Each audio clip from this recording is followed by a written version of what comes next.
Journey. Diga bem forte comigo, minha jornada. Esse é o seu forte? Vamos lá, diga, minha jornada. Eu quero profetizar sobre a sua vida, que ainda esse culto você viverá uma porção dobrada de Deus sobre você. Você recebe? Abra comigo a palavra de Deus, nós vamos ler 2 Reis, capítulo 2, do versículo 1 ao versículo 15. Você pode aí ler na sua Bíblia, no telão de LED, aleluia. Amém. Quem achou, diga amém? Quando o Senhor estava para levar Elias ao céu num redemoinho, Elias e Eliseu partiram de Gilgal. Travou? No caminho, Elias disse a Eliseu: fique aqui, pois o Senhor me mandou a Betel. Eliseu, porém, respondeu: tão certo como vive o Senhor, e tão certo como a sua própria vida, não o deixarei, e desceremos juntos a Betel. O grupo de profetas de Betel foi ao encontro de Eliseu e lhe perguntou: você sabe que o Senhor levará o seu mestre hoje? Sim, eu sei, respondeu Eliseu, mas não fale sobre isso. Então Elias disse a Eliseu: fique aqui, pois o Senhor me mandou ir a Jericó. Mas Eliseu respondeu novamente: tão certo como vive o Senhor, tão certo como a sua própria vida, não o deixarei. E foram juntos a Jericó. O grupo de profetas de Jericó foi ao encontro de Eliseu e lhe perguntou: você sabe que o Senhor levará o seu mestre hoje? Sim, eu sei, respondeu Eliseu, mas não falem sobre isso. Então Elias disse a Eliseu: fique aqui, pois o Senhor me mandou ir ao rio Jordão. E mais uma vez, porém, Eliseu respondeu: tão certo como vive o Senhor, e tão certo como sua própria vida, não o deixarei. E seguiram juntos pelo caminho. Deixa eu ler no telão de LED. 50 homens do grupo de profetas também foram e observaram de longe, quando Elias e Eliseu pararam junto ao Jordão. Versículo 8: Elias dobrou seu manto e bateu com ele nas águas. O rio se abriu e os dois atravessaram em terra seca. Quando chegaram a outra margem, Elias disse a Eliseu: diga-me o que posso fazer por você antes de ser levado embora. E Eliseu respondeu: peço-lhe que eu receba uma porção dobrada, diga comigo bem forte, porção dobrada, do seu espírito e me torne o seu sucessor. Elias respondeu: o que você pediu é uma tarefa difícil, mas se me vir quando eu for separado de você, receberá o que pediu. Caso contrário, não será atendido. De repente, enquanto caminhavam e conversavam, surgiu uma carruagem de fogo, puxada por cavalos de fogo. Passou entre os dois e os separou. E Elias foi levado para o céu num redemoinho. Eliseu viu isso e gritou: meu pai, você era como os carros de guerra de Israel e seus cavaleiros.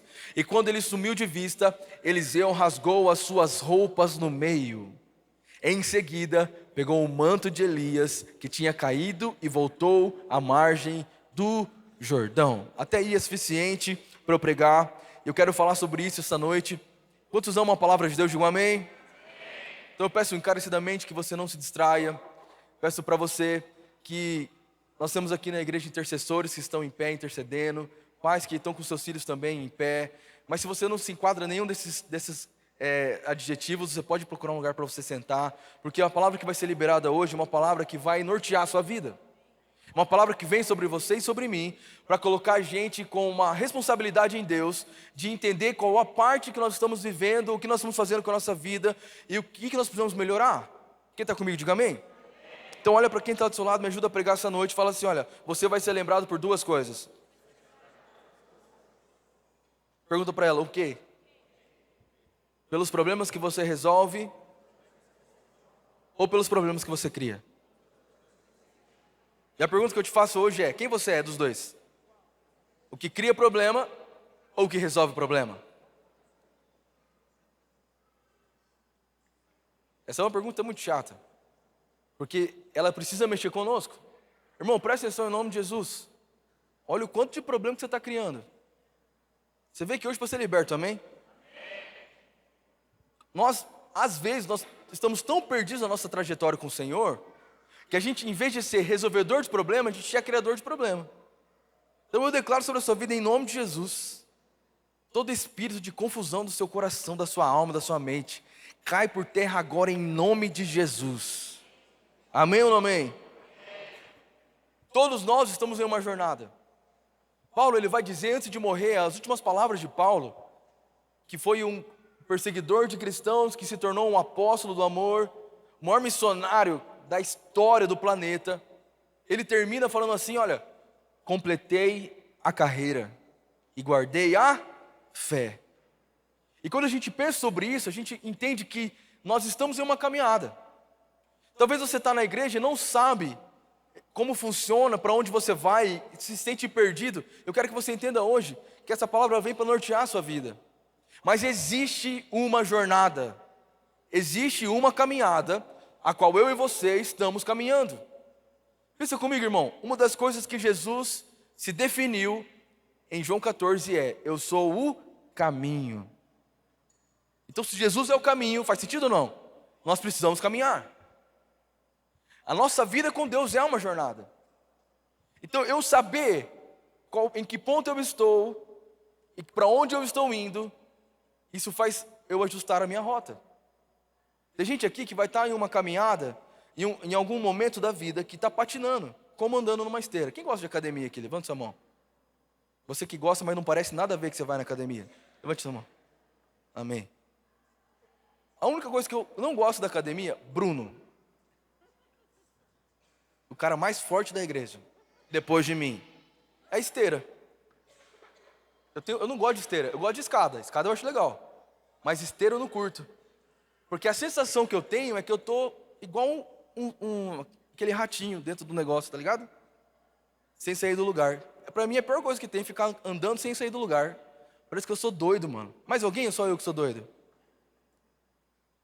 E o problema é que tem muita gente que está assim na vida com Deus.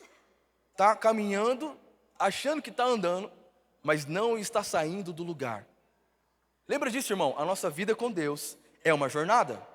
Diga bem forte enquanto o Johnny arruma a temperatura da igreja. Diga comigo, a nossa vida com Deus é uma jornada. E a jornada começa, eu quero usar esse exemplo dessa passagem, entre dois profetas, Elias e Eliseu, para que você entenda como funciona uma jornada cristã. E o primeiro passo, a gente começa aqui, no primeiro versículo, que é Gilgal. Fala comigo, Gilgal. Fala mais forte, Gilgal. Gilgal é o nome de uma cidade, que é o primeiro passo, o primeiro momento, entre eu e você, em uma jornada com Deus. Então a Bíblia diz que quando Elias e Eliseu, eles começam em Gilgal, eles começam uma jornada. E essa jornada representa salvação. Fala comigo, salvação. Eu quero fazer isso em 4 pontos, para que você entenda. Eu não vou falar exatamente todos, senão a gente vai ficar aqui muito tempo. Mas você entender isso já vai mudar a sua vida. Você lembra a primeira vez que você veio na igreja, você aceitou Jesus? Quem lembra disso? Primeira vez que você aceitou Jesus, que você encontrou a salvação. Aquele dia que você, por fé, aceitou Jesus, é o Gilgal. É o primeiro momento que você aceita Jesus. Então tem gente aqui na igreja, eu conheço a maioria das pessoas que estão aqui, porque eu sou pastor, amém? E eu sei que cada um aqui está numa etapa da vida. Tem gente que o Gilgal já faz muito tempo, mas tem gente que o Gilgal foi esse ano. Então entenda isso, o seu primeiro passo na jornada, nessa caminhada, é esse lugar, Gilgal, que é nesse lugar que você toma uma decisão de largar o Egito e partir para a terra prometida. Amém? Está comigo? Então, o primeiro lugar, pastora Raíssa, aniversariante do mês. Inclusive, amanhã eu vou te dar um presente. Eu mesmo. É Gilgal. Eu cresci dentro da igreja, sou filho de pastor desde que eu tenho memória. Então, meu Gilgal faz muitos anos. Mas teve um dia que eu precisei ter a certeza da salvação. Eu estava perdido, Deus me encontrou, então eu dei o primeiro passo. Nesse primeiro passo, o que você faz? Aceita Jesus. O que mais? Batiza. Não é isso? Nesse primeiro passo você decide, agora eu sou crente. Aí você começa apagando umas fotos do Instagram, ou deveria pelo menos. O que mais você faz? Bloqueando umas pessoas do WhatsApp, saindo de alguns grupos, não é verdade? Cutuca alguém do seu lado e fala assim, se você não fez isso ainda, comece a fazer, porque a trombeta vai tocar, talvez você fique. Mas o Gilgal é um lugar que você precisa decidir isso. Eu estou mudando a minha rota. Eu estava caminhando nas trevas e agora eu estou caminhando na luz. Então o Gilgal representa esse primeiro passo. Se você nunca deu esse primeiro passo, você precisa fazer isso hoje. Porque a salvação que Deus nos deu, ela é de graça, mas ela é mediante a fé. Então não adianta você falar assim, eu creio em Deus e vou para o céu. Isso não está na Bíblia. A certeza de salvação é crer com o seu coração e declarar com a sua boca. Então o primeiro passo numa jornada cristã é Gilgal, o lugar da salvação. Diga isso, Gilgal, o lugar da salvação. Olha o que a Bíblia diz em Colossenses capítulo 2, versículo 11. Porque nesse lugar acontece algo. Olha isso aqui. Em Cristo vocês foram circuncidados, mas não por uma operação física, e sim espiritual, no qual foi removido o domínio da sua natureza humana. Então presta atenção. No Velho Testamento, quando Moisés estabeleceu as leis, existia um ritual que para homem era terrível, chamado circuncisão. O que era isso? Eles cortavam uma parte do homem, que eu não vou falar por causa da hora, mas eles cortavam lá, não era tudo, amém? Era só uma partinha, que demonstrava que aquele povo era diferente. Então isso era chamado circuncisão, o cortar da carne. Colossenses é Novo Testamento, depois que Jesus ressuscitou. E Paulo vai dizer que agora nós estamos circuncidados com Cristo. Não é mais um corte natural, é um corte espiritual. Significa o quê? Que eu preciso matar a minha carne. Então Gilgal é um lugar que você precisa entender. Você vai precisar mudar pensamento, você vai precisar mudar conceito, você vai precisar mudar coisas que você não queria mudar antes de Jesus, não queria perdoar antes de Jesus, não queria dar outra chance antes de Jesus, não queria parar de ser orgulhoso antes de Jesus, mas todas essas coisas serão cortadas pelo Espírito Santo. Porque a palavra de Deus, ela é uma espada que separa juntas e medulas. Então, entenda isso, que Gilgal é esse lugar a qual eu e você entendemos o plano de salvação, passamos por uma reforma de mentalidade, passamos por uma reforma de conceitos e preceitos e tiramos da nossa vida a carnalidade. Não é fácil, mas é necessário. Então é uma luta. Paulo mesmo fala que ele tinha um espinho na carne. Porque quando você vira crente, irmão, vamos ser sinceros, quando você vira crente, você para de pecar? Sim ou não? Quem que parou de pecar depois que virou crente? Tem gente que peca mais. Por quê? Porque vem a consciência da carne. Então fala assim comigo assim, ó, nem tudo é o diabo. Muita coisa é a minha carne. Cobiça, inveja, avareza. Gálatas vai dizer as obras da carne, imoralidade. Isso não é o diabo não, irmão. Invejoso não está endemoniado. Às vezes está também. Mas a inveja tem a ver com o seu caráter, não com o demônio. E é por isso que tem gente que vem na igreja, você põe a mão, você pode orar de expulsar 7 capas, Exu Caveira, Zé Pilintra, Pomba Gira, todos. No outro dia está pior, por quê? Porque não é demônio, é caráter. Então Gilgal é um lugar que nós precisamos entender. Senhor, me leva para esse lugar de novo, porque eu preciso mortificar minha carne, para que meu espírito seja vivificado. É o primeiro passo de uma jornada com Deus. E é nessa que muita gente desiste. Porque, presta atenção, irmão, o diabo, ele quer acabar tudo no começo. Então não esqueça disso. Todo começo é precioso. É por isso que hoje, nossa vida, ela é reflexo da nossa infância. Quando Moisés ia nascer para libertar o povo no Egito, um decreto foi liberado: matar todas as crianças até 2 anos de idade. Porque o diabo sabia, se ele matasse no começo, não ia ter futuro. E é por isso que as nossas crianças estão sendo tão atacadas. É por isso que quando você começa algo em Deus, você é tão atacado. É por isso que tem gente que me fala isso todas as vezes: pastor, eu comecei a dizimar, estava tudo bem, eu dizimei, caiu a casa. Por conta disso, porque o diabo sabe que o começo é o mais importante. Se ele derrubar você no começo, já era. Mas aqueles que permanecerem fiéis no começo, aquele que começou a boa obra é fiel para terminá-la. Quem está comigo, diga amém em nome de Jesus. Levanta sua mão direita e profetize comigo, diga: eu serei fiel até o fim. De igual é esse lugar, representa essa decisão de largar o mundo, largar o Egito. E eu amo dizer isso: você não precisa ser perfeito, porque nós somos imperfeitos. O que você precisa ser é sincero. Amém? Depois que você passa de Gilgal, quem entendeu Gilgal, diga amém. A gente vai para outro caminho, que é o próximo passo, que é o Betel. Então eu estava em Gilgal, conheci Jesus, sei quem é Deus, já aceitei o plano de salvação, deixei que Ele cortasse as minhas carnalidades, que meu espírito vivificasse, e agora eu vou para outro passo, que é Betel. O que é Betel? Fala, Betel significa casa de Deus. Esse lugar chamado Betel foi o lugar a qual Jacó teve experiências maravilhosas com Deus. Então Betel é um lugar que você se conecta com a igreja. Betel é um lugar em que você encontra uma família de pessoas como você. Ontem eu achei a coisa mais linda aqui nessa igreja. Levanta a mão só quem é da multimídia da igreja. Deixa eu ver aqui. Uma. Vou levantar bem alto. Quem que é da multimídia? Vocês são da multimídia? Bem alto, vou levar.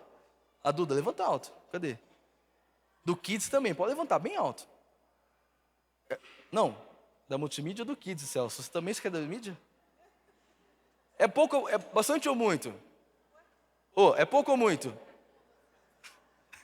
Sim, ou com certeza. Então, mas ontem tinha 300 pessoas da mídia. Eu tenho certeza que quem era da mídia estava aqui, estava feliz, porque encontrou a tribo. Que foi linda. Não é verdade? Você vê a pessoa igual você, com o celular ali, a mesma luta que a sua, tentando tirar foto do irmão, treme. Aí você quer pegar a pessoa chorando, não dá, porque a pessoa já secou a lágrima. Todas essas coisas aí.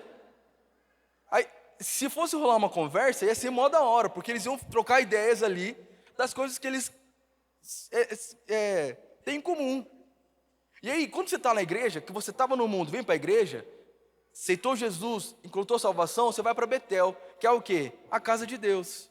Quer encontrar o quê? A família real, a família cristã. É encontrar o povo mais apaixonado por Jesus que existe. A igreja de Cristo. Agora você já não está mais no mundo, mas você precisa ter algum lugar para você ir. E talvez tem gente que vem para a igreja e fica um pouco perdido, irmão. Não fica perdido, não. Essa é a igreja mais acolhedora que existe no Brasil. Sim ou não? Quem está comigo, diga amém. Porque você vai encontrar uma família. Para quê, pastor? Igreja, fala comigo, igreja. Fala forte, irmão, fala assim, igreja não é um clube social, mas é um clube de envio. Igreja é um lugar para você se equipar, ser treinado, receber a unção, receber propósito, receber chamado. É um lugar para você ser curado. A igreja, a Betel de Deus, é um lugar para você, como a Bíblia diz, o atrito com atrito que gera ali a mudança. A igreja é o lugar para que você se sinta curado pelo Senhor. Você que tinha bloqueios de falar com pessoas, de repente você já está falando com as pessoas, você está se sentindo amado. A igreja é para isso. A casa de Deus, o Betel de Deus é o segundo passo, se conectar com a igreja. Então talvez você está aqui hoje e você não saiu de Gilgal ainda. Você veio para a igreja, aceitou Jesus, foi salvo, mas não se conectou com a igreja. Você precisa se conectar com a igreja. Olha para quem está do seu lado e fala assim: você precisa se conectar com a igreja. Mas eu amo Jesus, só não gosto de ir na igreja. Então você não ama Jesus. Não tem como amar Jesus e não amar a sua igreja. Você se torna o corpo de Cristo. Betel é esse lugar. Betel é um lugar para você entender que você precisa ser treinado por Jesus. Então tem gente que na sua jornada com Deus é treinamento. Tem gente que está com você dentro da igreja que é treinamento. Faz parte do Betel de Deus. Eu conheço muitas pessoas que vieram para a igreja, são vários testemunhos, que eram malucas no mundo, sem educação, sem noção, e vieram para a igreja, continuaram assim, brincadeira. Alguns. Não, mas de modo geral, a maioria é mudado, cara. Há uma transformação. A pessoa, ela demonstra ser mais amigável. Ela está sendo um pouco mais paciente, mais inteligente. Por quê? Porque agora ela está conectada com um lugar que está moldando o caráter dela. Isso faz parte do plano de Jesus. Irmão, todo dom que tem na Bíblia, de governo, como apóstolo, profetas, pastores, de mestres, dom de cura, dom de fé, todos esses dons, eles têm um objetivo: edificação da igreja. Então, a igreja, a casa de Deus, o Betel de Deus é esse lugar. E aqui que mora grandes gigantes, porque o diabo não quer que você tenha conexão com a igreja. Só que não tem como um membro sobreviver fora do corpo. Não tem como uma brasa, mesmo queimando por Jesus, sobreviver longe da churrasqueira e da picanha. Alguém diga glória a Deus pela picanha. Aleluia, Jesus. Não dá, você precisa se conectar, irmão. E é por isso que a gente tem uma luta contra isso. Pastor, mas é que eu sou tímido. Pastor, eu já me frustrei. Percebe isso, irmão? Que o diabo, ele não quer afastar você de Deus, ele quer afastar você da igreja. Ele quer fazer com que você não se relacione mais com a igreja. Não venha mais na igreja. E aí, a primeira coisa que a gente faz, não vem mais na igreja. Mas eu amo lá, mas é que eu tinha um irmão lá, que não sei o que lá, teve um problema, um atrito. Porque ele vai colocar as setas exatamente em Betel, para que você não se relacione com a igreja. Irmão, fala comigo, eu estou em uma jornada. E se o primeiro passo é salvação, irmão, o segundo passo é Betel, a conexão. Você precisa se conectar. Conectar com a igreja é questão de sobrevivência. Só a pastora Raiz falou amém. Ficou calor para mim, Johnny. Cadê o Johnny? Termômetro. Ficou calor aqui para mim. Deixa esse aqui no 18. Eita glória. Aleluia. Passei muito calor na velha vida, irmão. Misericórdia, quem lembra do casulo? Eu falei assim, quando tiver ar-condicionado na igreja, eu vou levar até... Meu irmão vai ter que ir com um cobertor, com um casaco, nós vamos deixar o ar torando. Aleluia, Jesus. Esse é o Betel, a casa de Deus. Você está comigo, irmão? Amém? Pastor, por que eu tenho que saber disso? Porque talvez, irmão, você não entendeu o que é uma caminhada. E você está parado. Você está estacionado.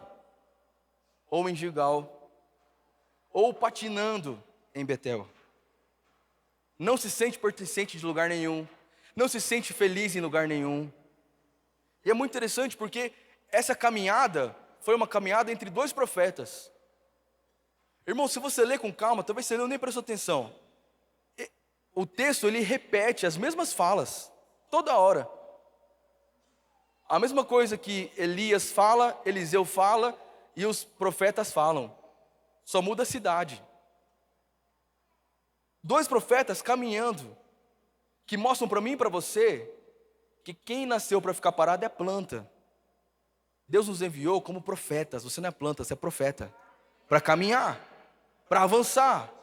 Porque a Bíblia diz que as portas do inferno não prevalecem contra a igreja do Senhor. As portas do inferno não prevalecem contra a igreja do Senhor. Agora, alguém aqui já viu alguma guerra que vem uma porta contra você? Alguém já viu isso? Porta vai para a guerra? Não. Então o que esse versículo está dizendo? Que a igreja está caminhando. E quando tem uma porta do inferno, ela arrebenta a porta do inferno. Levanta sua mão e diga, eu vou caminhar em 2025. E será o melhor ano da minha vida. Bom, essa noite não tem fundo de teclado para te emocionar. Tem palavra de Deus para consertar seu caráter. Essa noite é para você entender que talvez você está parado demais e água parada dá dengue. É movimento, o reino de Deus é um movimento, uma caminhada, um passo de fé aqui, um passo de fé ali, de glória em glória, de fé em fé, de vitória em vitória. O diabo quer deixar você paralisado, mas eu declaro sobre a sua vida um poder de Deus que vai fazer você caminhar rumo à sua promessa. Alguém diga amém mais forte aqui nessa igreja. Aleluia. Betel é o lugar de ser discipulado, o lugar de ser treinado, o lugar de ser tratado. E como dói ser tratado na igreja. Como é difícil a gente ser vulnerável. Como foi difícil. Sabe por quê, irmão, que foi difícil? Porque a religiosidade construiu altares falsos de santidade que nunca existiram. Então, é como se ser cristão, a régua fosse muito alta. Só que aí você percebe que aqueles que se arrotavam santidade, nos bastidores, tinham uma vida promíscua. E isso matou a fé de muita gente. Não estou dizendo que a nossa igreja é uma igreja perfeita, mas nós somos uma igreja da segunda chance para fazer dar certo. Quem está comigo, diga amém. Eu não sei se eu já falei isso aqui, mas Deus me disse uma vez que a Igreja Vitória em Campo Grande era a segunda chance do avivamento sobre o estado.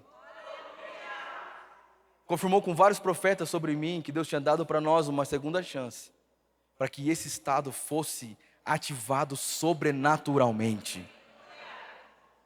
Quem está comigo, diga amém em nome de Jesus. Eu sei que parece coisas normais, mas ontem foi um dia profético nessa igreja. O pastor que estava aqui, o Wallace, ele é do Rio de Janeiro. Eu falei para ele, mano, o que nós fizemos nesse sábado na igreja foi uma ativação profética para o estado inteiro, para invadir as redes sociais e levar Jesus Cristo onde tiver um celular ligado. Isso é o avanço do reino de Deus. Isso é Jesus movimentando o estado. Isso é Jesus movimentando, só que é o seguinte, não dá para derramar uma glória grande em quem tem caráter pequeno. Por isso que ser tratado na igreja é um desafio, mas você precisa ser curado e tratado no Senhor. E a casa de Deus, a Betel, é esse lugar. Quem está comigo, diga amém em nome de Jesus. Muito tempo a gente ouviu assim, não adultera, não mente. Mas pouca gente ensinou como não adulterar, como não mentir. É a nossa natureza é pecaminosa, a gente nasce pecador. E se não for a graça de Cristo, se não for a graça dele que nos alcança, o nosso fim é a perdição. Então por isso que estar conectado com a igreja, irmão, escuta isso. Ter amigos dentro da igreja é muito mais valioso do que qualquer amizade fora dela. Se conectar com pessoas que estão professando a mesma fé que a sua, pessoas que estão sonhando os mesmos sonhos de Deus com você. Irmão, o maior ato de amor demonstrado pela humanidade é quando uma pessoa ora por outra pessoa. O maior ato de amor é esse. Quando você dá a mão para alguém na igreja e juntos vocês oram. Coisas acontecem. A Bíblia diz que o homem construiu uma torre chamada Babel, que estava quase alcançando o céu e ia alcançar, se não fosse Deus descer na terra e confundir a língua, porque aonde há unidade há avanço. Então entenda, estar em um ambiente de igreja, me conectar com as pessoas de Deus, ouvir testemunhos como o da Lígia, ouvir palavras de Deus, orações proféticas, tudo isso faz parte de um treinamento. Não é o fim, é um treinamento. É um lugar para você receber palavra, receber unção, receber promessa, mas não é para você ir para a sua casa, porque tem outro caminho. É para ir para o próximo passo. Jericó. Diga comigo, Jericó. Quem está recebendo? Dá uma glória a Deus bem forte. Não, aplauda o Senhor aí em nome de Jesus, você que ama Jesus, vamos lá.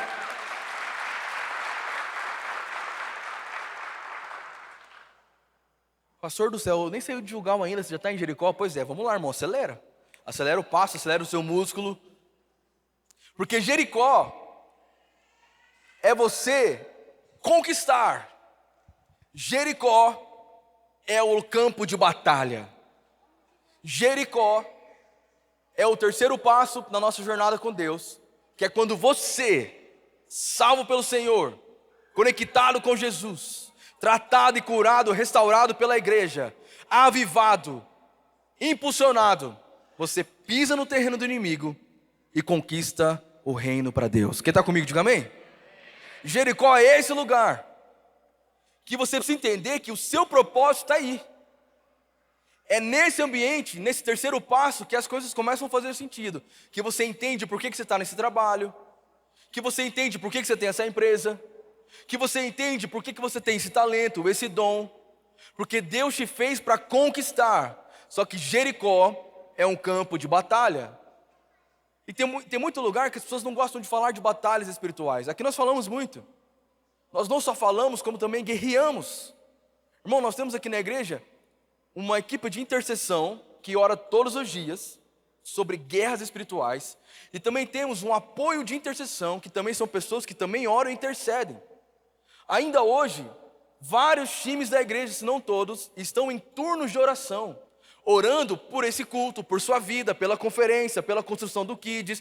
Por quê? Porque é uma guerra espiritual. Então não pense que você vai vir para a igreja e o diabo vai ficar sentado e falar assim: agora virou crente, que bonitinho, olha lá. Não vai ser assim, irmão. O diabo vai construir muralhas. O diabo vai querer prender sua vida. O diabo vai querer levantar doença. O diabo vai querer levantar crise de ansiedade. Ele vai querer as armas deles contra a sua vida. Vai querer tocar no seu casamento, querer tocar na sua família, tocar na sua finança. Mas eu li na minha Bíblia, não sei na sua, que existe um Deus que é maior do que todos. Eu li que tem um Deus que é o Senhor dos exércitos. E ao bradar da igreja, Jericó vai ao chão. Aleluia! Então todo treinamento, toda capacidade, toda cura leva para outro lugar, Jericó. Então tem algo muito interessante, depois você estuda, eu já falei isso algumas vezes, chamado 7 montes. Fala comigo, 7 montes. O que é isso, pastor? São 7 lugares na sociedade, que são montes, que por muitos anos a igreja olhou de longe. E nós precisamos conquistar. Primeiro monte, família. Fala comigo, família. O que é família, pastor? Deus criou homem e mulher. Isso é família. Quando um homem se conecta com uma mulher e geram filhos, ou estão juntos em uma unidade, isso é família. E o que o inimigo tem feito? Tem deturpado o conceito família. Tem deturpado aquilo que a palavra tem como proteção e prioridade nas nossas vidas. Escuta isso, irmão. A palavra profética sobre o avivamento no Brasil é que o avivamento não virá de um evento. O avivamento não virá de um homem. O avivamento não virá da igreja. O avivamento virá de famílias. Quando a sua casa se reunir em oração, comunhão, palavra de Deus, o avivamento vem sobre as nossas vidas. Por isso aqui nessa igreja nós preservamos muito a família e oramos pelas famílias. Eu sou totalmente contra o divórcio. Mas nós abraçamos todas as pessoas que passam por isso. Nós lutamos o máximo que podemos. Eu sou totalmente contra a pessoas tocarem em crianças. E nós oramos sobre isso nessa igreja. Contra o abuso infantil, contra a pedofilia. Irmão, em nome de Jesus, se tem alguém aqui que é pedófilo ou passa por isso, eu quero que você seja livre essa noite em nome de Jesus. Tem lugar para você que de liberdade, você não precisa mais esconder esse pecado, irmão. Nós levantamos uma bandeira, que as nossas crianças, os nossos filhos, são heranças do Senhor.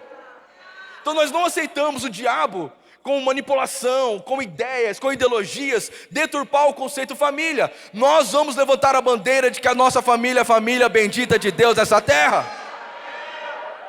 Aleluia! É um monte da sociedade. Porque se o diabo tocar a família, ele toca em tudo. Se ele desestruturar a família, ele desestrutura tudo. Por isso que nós precisamos entender, eu venho para a igreja, sou salvo, sou treinado pelos meus irmãos para conquistar Jericó, e eu vou levantar uma bandeira que a família de Deus é a família que eu vivo. A minha família é uma família de Deus, eu e a minha casa serviremos ao Senhor. Então no meu trabalho eu levanto uma bandeira, eu tenho uma família bendita de Deus, você pode ter também, e nós vamos conquistar as cidades desse jeito. Quem está comigo, diga amém. Por isso a guerra contra a família. Por isso a guerra contra a sua vida, irmão. Não é brincadeira. O evangelho não é um conto de fadas. É vida real, irmão. E o mundo invisível é mais real que o visível. E é uma tristeza, a gente vê filho de 14 anos matando pai e mãe. As notícias são terríveis, irmão.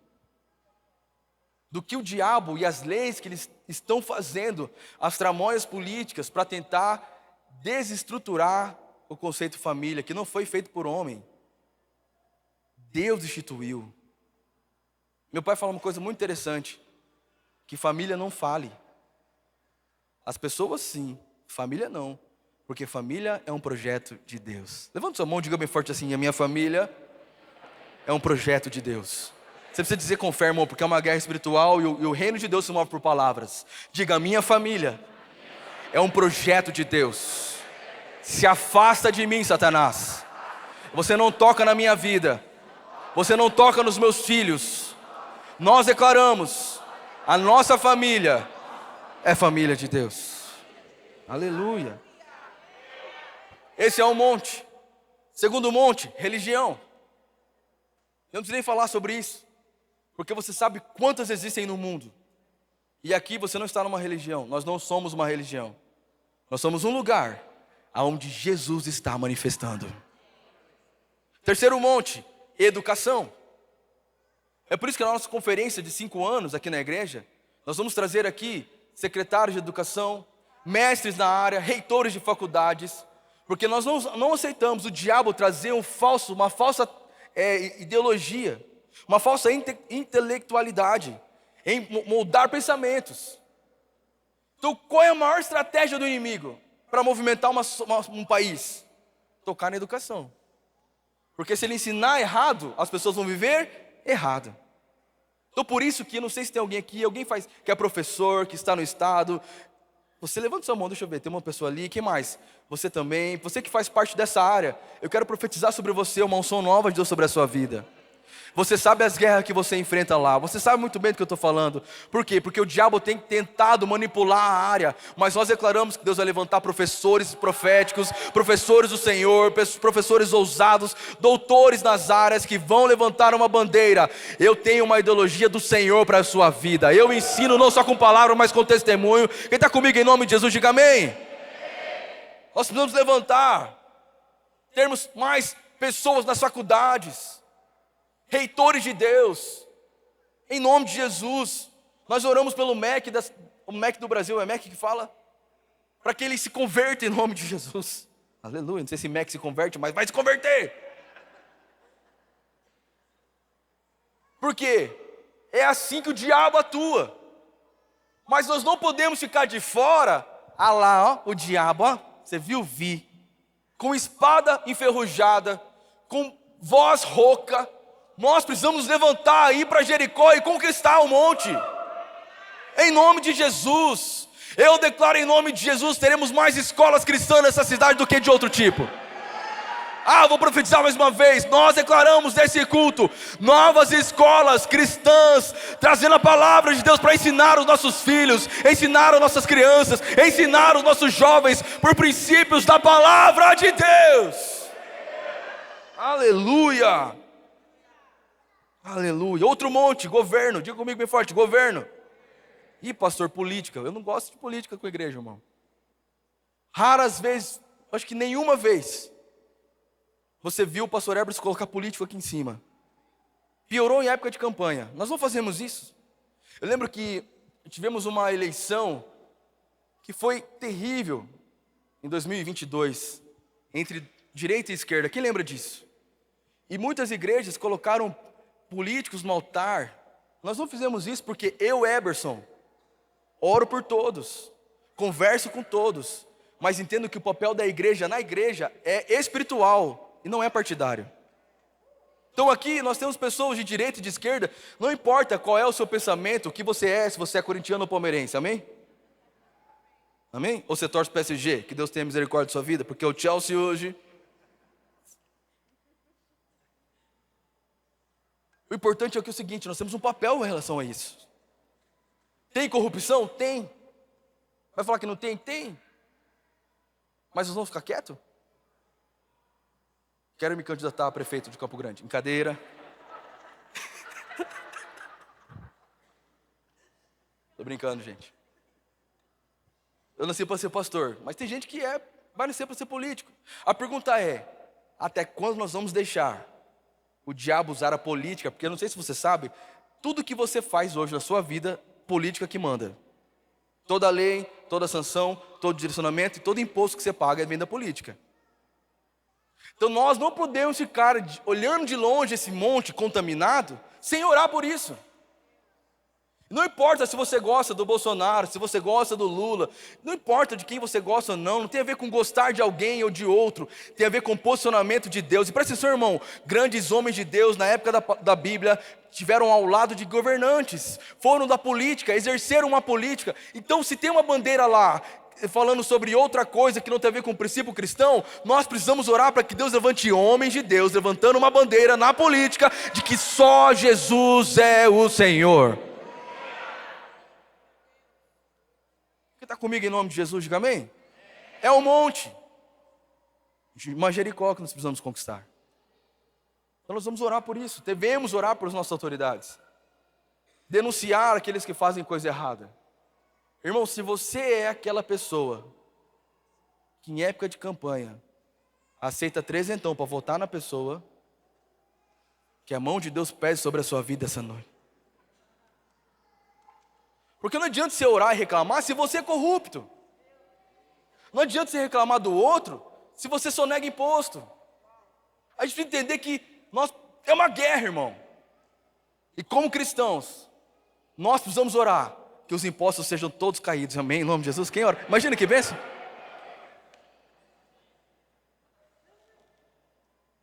Talvez isso não dê muito certo, mas a gente pode orar por quê? Para que os políticos se convertam. Porque é preciso, irmão. Você conhece um aí, né? Que precisa se converter, sim ou não? Nós vamos orar por todos. Porque eles nos representam. Então nós temos que orar para que eles encontrem a graça de Cristo. Para que eles encontrem a palavra de Deus. E aqueles que estão lá, que Deus coloque pessoas lá, para serem luz sobre a nossa cidade, luz sobre o nosso estado, luz sobre a nossa nação. Não importa o que aconteça, nós não vivemos pelo que a cultura fala, nós não vivemos pelo que o sistema político fala, nós vivemos pelo que a palavra de Deus diz. Então não importa se os impostos estão altos, não importa se tem manipulação, a minha vida não será afetada, porque eu caminho pela palavra de Deus. Mas não é por isso que eu fico calado, eu me levanto em oração e declaro que todo trono de prostituição, que todo trono de corrupção vai cair em nome de Jesus. Aleluia, alguém diga amém em nome de Jesus. Outro monte, já foram 4, mídia. A mídia é o que dita a informação para todo mundo. Por isso que nessa igreja nós investimos pesado em mídia. E é por isso, irmão, que nós vamos comprar um telão de LED. Vou falar mais uma vez. O dia que acontecer, você vai testemunhar comigo.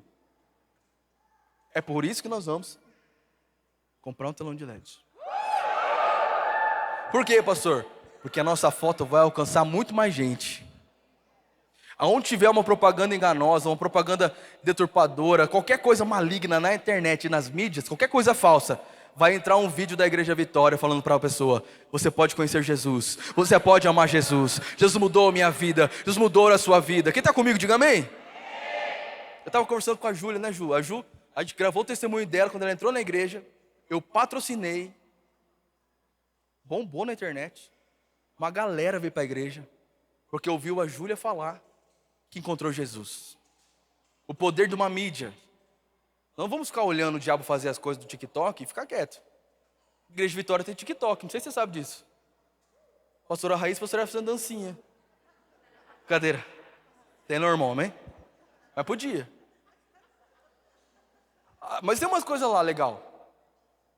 Mas o Instagram da igreja é ativo. Fala pro seu irmão bem devagarzinho para ele falar assim: olha, o pastor pode. Fala para ele assim: o pastor pode pegar o seu Instagram lá e colocar na lupa para todo mundo ver o que você vê? Responde para eles. Mídia, irmão, o diabo está atacando demais. Se abre o celular, irmão, você pensou numa coisa, acontece. Quem já percebeu isso? Você falou em pizza, aparece lá a propaganda da pizza. Minha barriga até roncou, irmão. Deixa eu adiantar aqui, vamos lá. Outro monte, artes. É por isso que na igreja de Vitória, irmão, nós não achamos assim, é para Deus mesmo, faz de qualquer jeito. Muito pelo contrário. Nós vamos fazer se prepara para a gravação do Vitória Worship. Porque nós vamos fazer a gravação mais top da galáxia. Músicas bem tocadas. Arte musical. Arte e talento. Eu fiquei sabendo que no Sister... Pode falar ou não? Do Sister da dança ou não posso? Eu fiquei sabendo que no Sister vai inaugurar um time de dança de mulheres. Da conferência. Já estão ensaiando e tudo. Tipo Ruge. Gospel.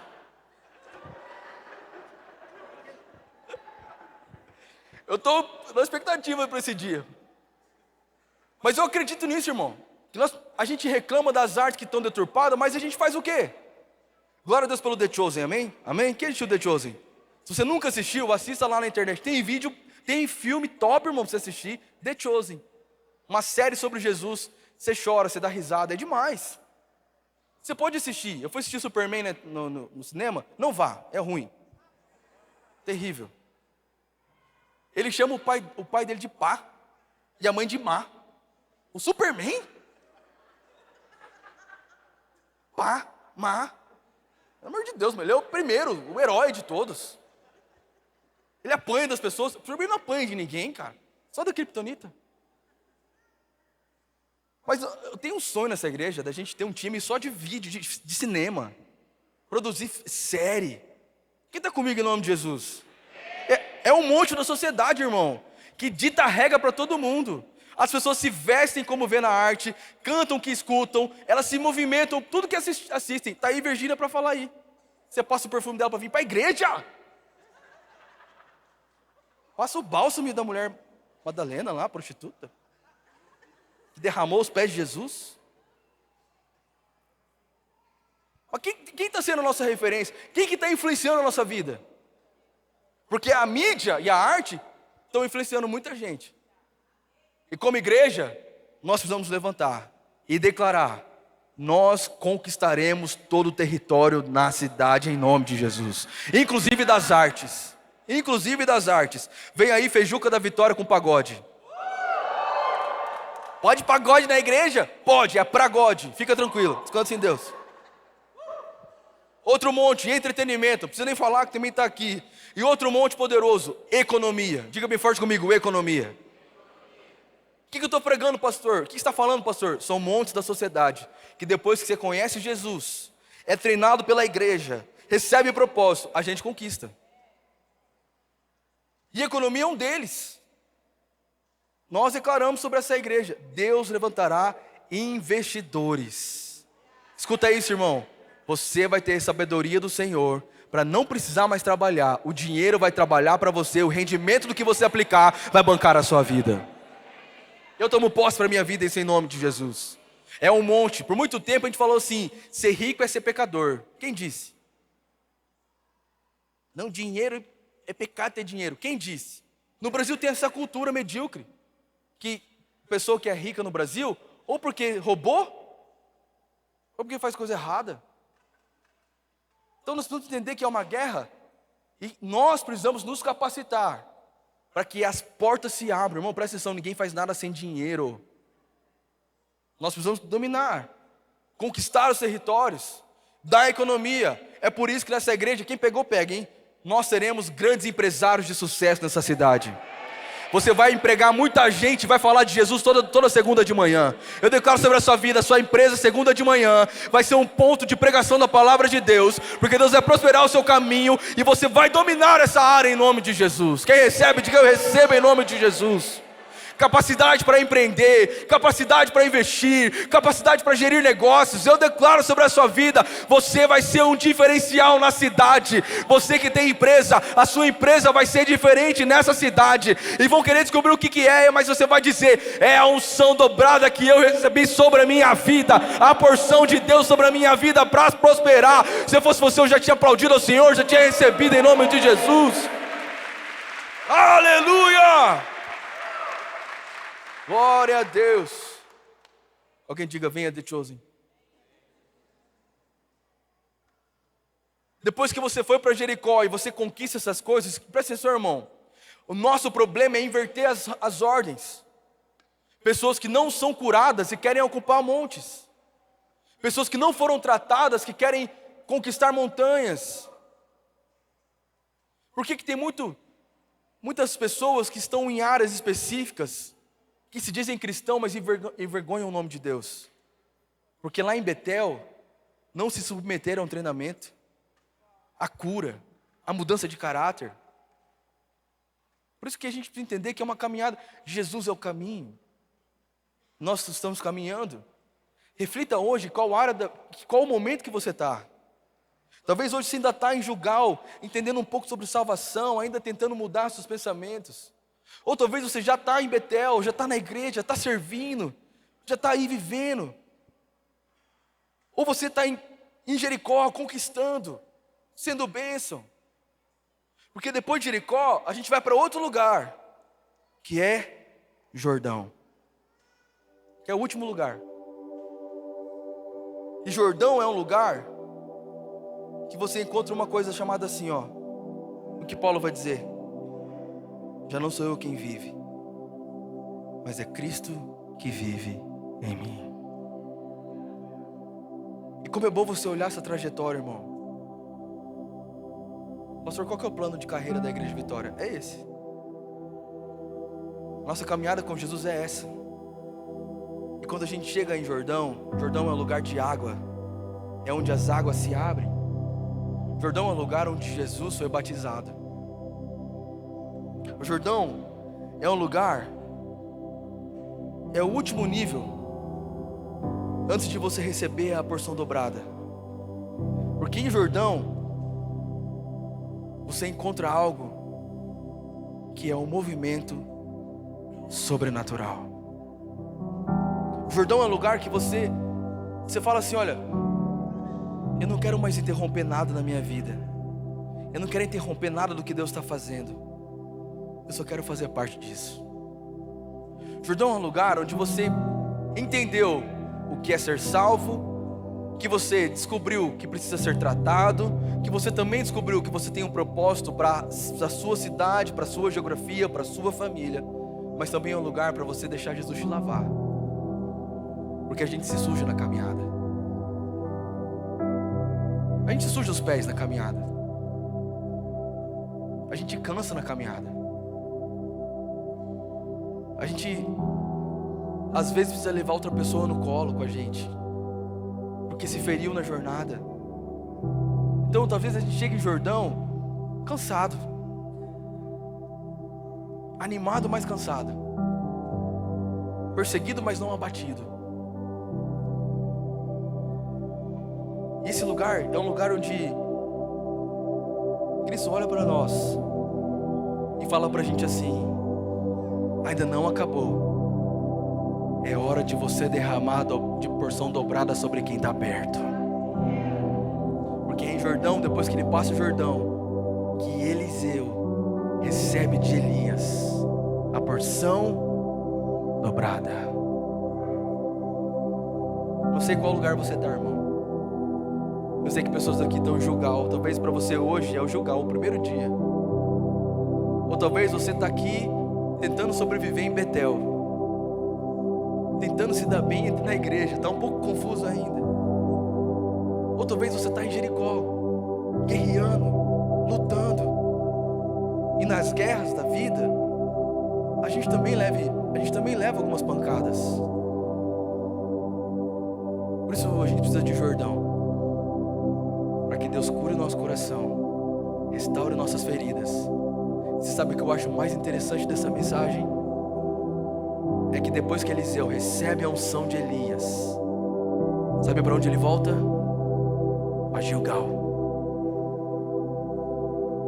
Porque é um ciclo, uma caminhada, um movimento. A Bíblia diz que o trono de Deus tem rodas, anjos que caminham, é um caminhar do Senhor. Então todos nós aqui vamos ter que precisar ir para Gilgal para lembrar da salvação de Cristo sobre nós, para mortificar a nossa carne. Todos nós precisamos sempre estar aqui em Betel para sermos treinados, lembrarmos das coisas, as estratégias, lembrarmos as palavras, as profecias. Todos nós precisamos pegar na mão dos outros e guerrearmos em Jericó. Todos nós precisamos ir passar por Jordão para ser lavados pelo Senhor, recebermos o sobrenatural, ter uma experiência profética e depois nós voltamos para o lugar de salvação. E muitas vezes você vai voltar para buscar alguém.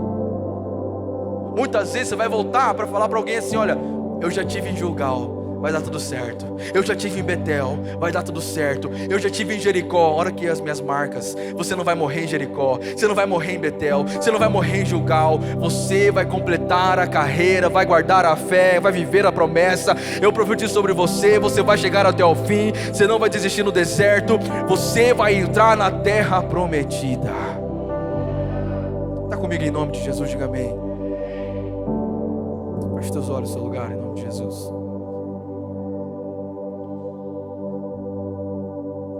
Eu quero orar por você. Você